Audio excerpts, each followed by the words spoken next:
সকাল বাজে এখন সকাল 6:30 থেকে 7টা। ঘুম থেকে উঠেছি 5:30। ফজরের নামাজ আজকে উঠতে পারিনি, মানে আমার ঘুম ভেঙেছে 5:30টায় উঠে। আমি প্রথম ভাবলাম 4:30, তারপরে দেখি ভাই 5:30। মানে আমার তখন মাথায় গরম হয়ে গেছে। ভাই একটুর জন্য নামাজটা নিলাম না। বলতো ফজরের জামাত শেষ হচ্ছে 45 এরকম সামথিং, আর ফজর শেষ হচ্ছে 5:10-এ। 5টাতে উঠতাম না তাহলে কিন্তু বাড়িতে ফজর নামাজ পড়া হতো। আজকে সেটা হলো না। যাই হোক, তোমরা তো জানো এখন ধান চাষ চলছে আমাদের অলরেডি। ভাই 40 বিঘে জমির ধান এবারে রোয়াবে। তো 28 বিঘে অলরেডি রোয়ানো হয়ে গেছে, আজ 20 দিন হয়ে গেল। আর বাকি 12 বিঘে সে খাস ধান লাগাবে, যেটা আজ থেকে। তো সবাই চলে গেছে মাঠে, আমি এখন যাচ্ছি হাঁটতে হাঁটতে। সরি, গ্রাম বলছি, মাঠের রাস্তা।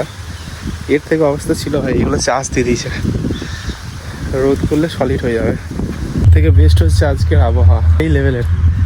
না রোদ না গরম, হালকা হাওয়া দিচ্ছে। বৃষ্টি হয়নি, বৃষ্টি যেন না হয় ভাই, বৃষ্টি হলে আবার সমস্যা আছে। আগের যে 28 বিঘে রোয়ানো হয়ে গেছে না, তার মধ্যে আমাদের এই জমিটা আছে। ধান দেখে তোমরা বুঝতে পারছো হয়তো যে কতদিন আগে রোয়ানো হয়েছে। পুরো ভাই সবুজ হয়ে গেছে, জমি পুরো ঢেকে গেছে। আর এটা হচ্ছে মাঠের রাস্তা ভাই। ট্র্যাক যে এত খাল হয়ে গেছিলো না, তো কি করেছে আমাদের গ্রামে যতগুলো ট্র্যাক আছে সব লাগিয়ে পুরো রাস্তা চষে দেওয়া হয়েছে। বর্ষায় বৃষ্টি হবে হালকা হালকা বা জোরে, তখন এই মাটিগুলো হালকা গলে গলে না সব সমান হয়ে যাবে। বুদ্ধি আছে। আর এটা হচ্ছে আমাদের সাবমার্সাল, যেটা অনেকবার বসানোর পর ভাই ওই দেখো কমপ্লিট হয়েছে। সেই জল ভাই চাপিয়ে নিতাম, আলহামদুলিল্লাহ ভালো জল হয়েছে।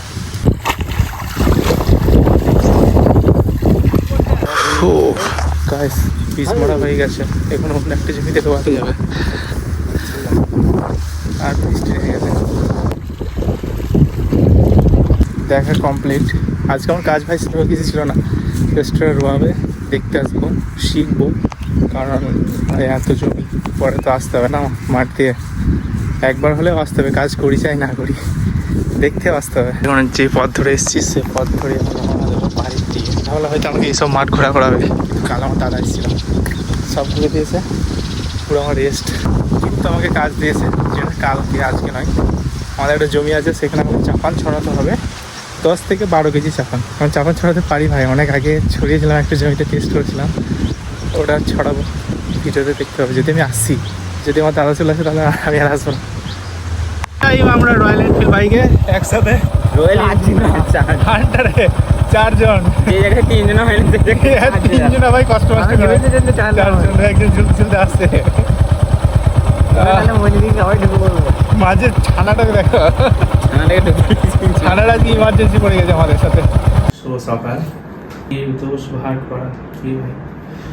তো যাই হোক, এই ব্যাগটা আমি কিনেছিলাম 2 বছর প্রায় হতে যাচ্ছে, নভেম্বর না অক্টোবরে কিনেছিলাম 2024 সালে আমার এই ল্যাপটপটা রাখার জন্য।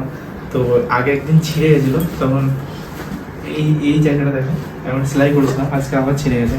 এই ব্যাগটা সবসময় আমার কানে থাকে, দোকান যাই তখন নিয়ে যায়। তো আজকে এই ল্যাপটপটা ভরতে গিয়ে দেখি এখানটা ছিঁড়ে গেছে, তাই ভাবছি চলো একটা নতুন ব্যাগ বানাবো খুব কম বাজেটের মধ্যে। আমার বন্ধুর দোকান আছে, তার কাছে যাবো, দেখা যাক শেষ পর্যন্ত কী হয়। দেখুন মাপ দেওয়ার জন্য ল্যাপটপটা এখানে ভরে নিয়েছে, কারণ এই মাপটা করতে হবে আমাকে। গাইস এখন চলে এসেছি ভাইয়ের দোকানে, এখন ব্যাগ নতুন তৈরি করতে দেবো, যদি না পারে না করা হয়ে যাবে। এরকম ভাই কী লাগবে, গার্লফ্রেন্ডকে দেওয়ার জন্য ব্যাগ আছে। আমার তো কেউ নাই দেওয়ার মতো, তোমার যদি আসতে পারো। কিষান মান্ডি বলছি দোকান। গাইস আমাকে দেখো এখানে কাপড় পছন্দ করতে দিয়েছে, মানে কালার 1টা 2টো আর এই 3টে কালার, তার মধ্যে এই ব্লুটাই পছন্দ করছি। এইগুলো ভাই লেডিস কালার, এগুলো ভালো। ঠিক আছে তুমি ব্লুটা দেখি,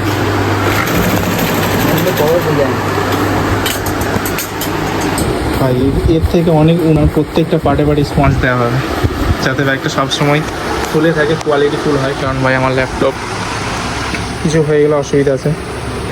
আমার লোকেশন হচ্ছে তোমার নতুন হাট বাইপাস, কিষান মান্ডির ভেতরে। কিষান মান্ডির পিছনে এই দিকটায়, ভিতরে বলতে গেলে একদম এইদিকে। আর এই যে ব্যাগটা বানাতে দিয়েছো, এটা কমসে কম 1.5 ঘন্টা লাগবে। সেম পুরোটাই কেমন সে ডিএসএলআর ব্যাগগুলো হয় না সেরকম। এটা তো তোমার 1 ইঞ্চি লাগবে, হ্যাঁ 1 ইঞ্চি মোটা, 1 ইঞ্চি মোটা করে নিচে দেবে। এতটা মোটা স্পঞ্জ এই ব্যাগটার মধ্যে তোমার কমপ্লিট হবে, তাহলে ল্যাপটপে আঘাত পাবে না, কোনো ক্ষয়ক্ষতি হবে না। সব রকমই ব্যাগ এখানে তৈরি হয়, স্কুল থেকে, কলেজ থেকে, ল্যাপটপ থেকে, সব রকম যে কোনো ব্যাগ, যত রকম আইটেম সব রকম। আর ব্যাগ বাগানো হয়, হ্যাঁ সব কিছু। কিন্তু এইদিকে আড়ালটায়, মানে আমার দোকানটা আড়াল প্রচুর। কিষান মান্ডির ভিতরে এসে কাউকে জিজ্ঞাসা করবি বলে দেবে। বুড়ো বয়স, বিয়ে করার বয়সে তো কোলে বালিশ নিয়ে ঘুরছিস, আল্লাহ। বিয়ে করেছি না, ছি ছি ছি। এখন নতুন একটা ভাই খাট কিনেছে, সে লোহার খাটগুলো হয় না, তো আজকেও বালিশ কিনে নিয়েছিল। কত দাম এটা? Free free free? হ্যাঁ, তো তোর শ্বশুর হয়, তোকে ফ্রিতে দেবে তাহলে? বলছি তো নিশ্চয়, তাহলে তো। হ্যাঁ, 20 টাকাটা কি কেন? পার্সেল রিসিভ হবে, এই এসছে তো। এইটা আমি একদিনে দেখিনি ভাই, পার্সেল করে এমে যায় না, মাল এখানে দিয়ে দিই। আর এখানে প্যাক হচ্ছে একটা প্যান্ট, একটা হাফ প্যান্ট, দুটো টি শার্ট, মানে দুটো কাটা টি শার্ট আর দুটো ফুল মানে হিপ হপ। ঠিক আছে, এই কটা যাবে হচ্ছে চেন্নাই। এই পার্সেলটা এখন ডান। এই পার্সেলটা যাবে হচ্ছে কোথায়? চেন্নাই। চেন্নাই থেকে কেউ যদি অর্ডার করতে চাও, আমাকে দেখবে আগে ভিডিও, তারপর পেমেন্ট করবে না, তাহলে অযথা ভালো ছিল। এখন আমি যাবো হচ্ছে প্রথমে একটা ডাক্তারখানা, তারপর সেই ব্যাগটার কাছে। ব্যাগটা বানাতে দিয়েছি, কতক্ষণ লাগবে বা হয়ে গেছে নাকি সেটাই দেখতে। আপাতত আর একটু বাকি আছে। এটাই হচ্ছে সেই ব্যাগ যেটা আমি আজকে সকাল থেকে ম্যানুফ্যাকচারিং করছিলাম নিজে আইডিয়া দিয়ে। কেমন লাগছে কমেন্ট করে জানাবেন। আগে আমার ব্যাগটা, আমার সেই ব্যাগটার ভিতরে ভরা আছে দেখতে। এখানে আমার মাইক স্ট্যান্ড, এটা শুধু বানানো একমাত্র ল্যাপটপের জন্য, আর আমার মাইক স্ট্যান্ড এগুলো রাখার জন্য। এই ব্যাগটা ভাই তখন দাম নিয়েছিল 100 টাকা বা 150 টাকা, আর এটা ভাই সেম, মানে যার কাছে বানিয়েছে বন্ধু হচ্ছে, ওই জন্য বেশি খরচা আমার হবে না। শীতের কিছু মাল নেই, কিন্তু তাও এরকম খোলা, আর আমি এটাই চাইছিলাম। এবার নেক্সট একটা ভিডিওতে দেখতে পাবে, এখানে আমার চ্যানেলের লোগো লাগাবো।